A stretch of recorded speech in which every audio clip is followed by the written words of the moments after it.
Hello first graders, I'm back again for video number 2 today. This one is going to be on metaphors. So last week I did a video on similes, okay? And we talked about similes are when you compare two things and you use the word like or the word as. So for example, we did some sentences like, that boy is as tall as a tree, or you are sweet like honey. And things like that, where we compared two things because they had something in common, because the boy and the tree were both tall, or you and honey are both sweet, okay?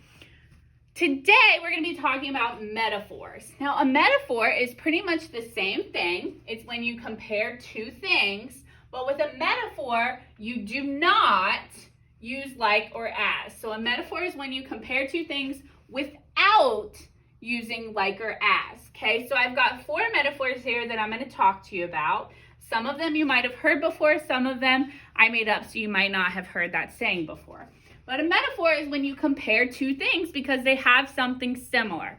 Now, when you're doing metaphors and similes, you have to try not to think too hard about what's being compared, okay? When I compare the two things, I'm not saying they're exactly the same. I'm just saying that you have something in common with something else, okay? So, my first one here is you are my sunshine, and you may have heard that one before. Okay, so in this metaphor, I'm comparing you and I'm comparing sunshine. Now, am I saying that, you're up in the sun shining down? You're up in the sky shining down like the sun, or that you look yellow? No, I'm comparing you to sunshine because you're both bright, or you're both warm maybe, okay? So when you tell someone that they're your sunshine, it means that they, I hope I'm not writing. I think I'm writing too far off the thing. I don't think you'll be able to see it over there, so I'm gonna move it.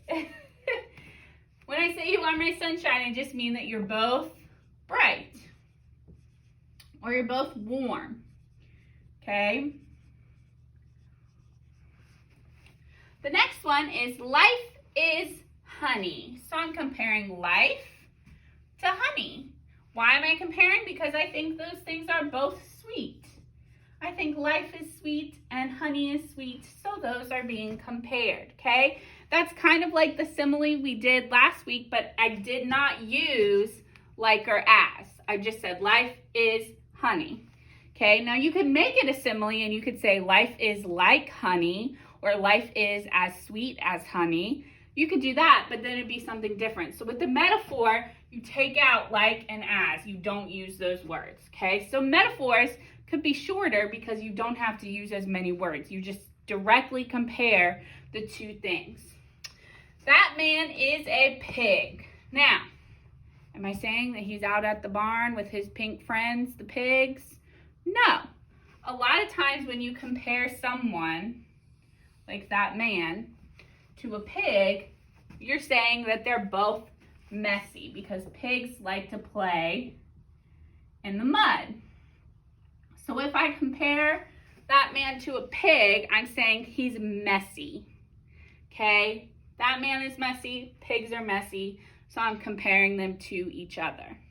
That's what I'm saying when I tell you that you don't need to think too hard about it, because I'm not saying that that man looks like a pig or that he lives out on the farm like a pig. I'm just saying that man is a pig. He's a little bit messy. Pigs are messy. They like to play in the mud. They like to go outside and roll around in the mud.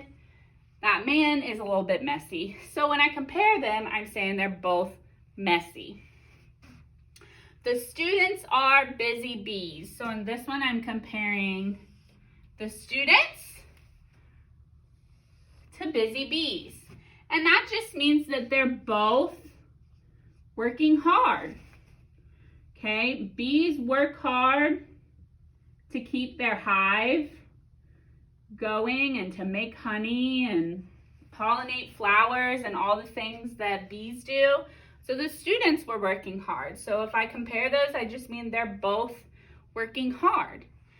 Okay, so you're gonna see some of these in your reading workbook pages for this week. and they're going to give you something just like this, and they give you two choices, and you have to decide why those two things are being compared. So just pick the one that makes sense. Pick the one that applies to both of them, because they're going to give you an option that doesn't really apply to both of them, and then they're going to give you one that makes sense. So just pick the one that makes sense.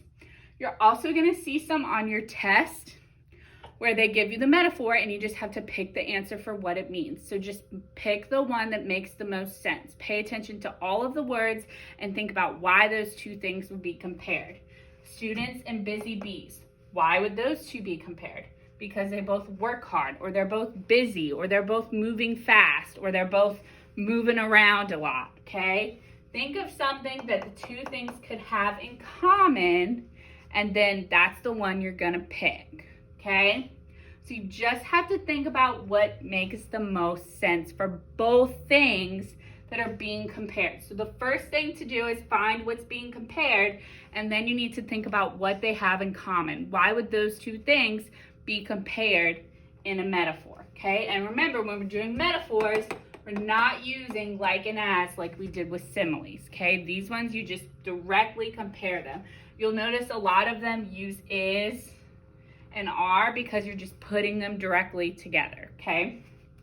So that's metaphors. I know this is a little bit tricky, so hopefully this video was helpful for you. If you have questions, you can put them in the comments or you can send me a message, and I will see you guys in our next video. Bye.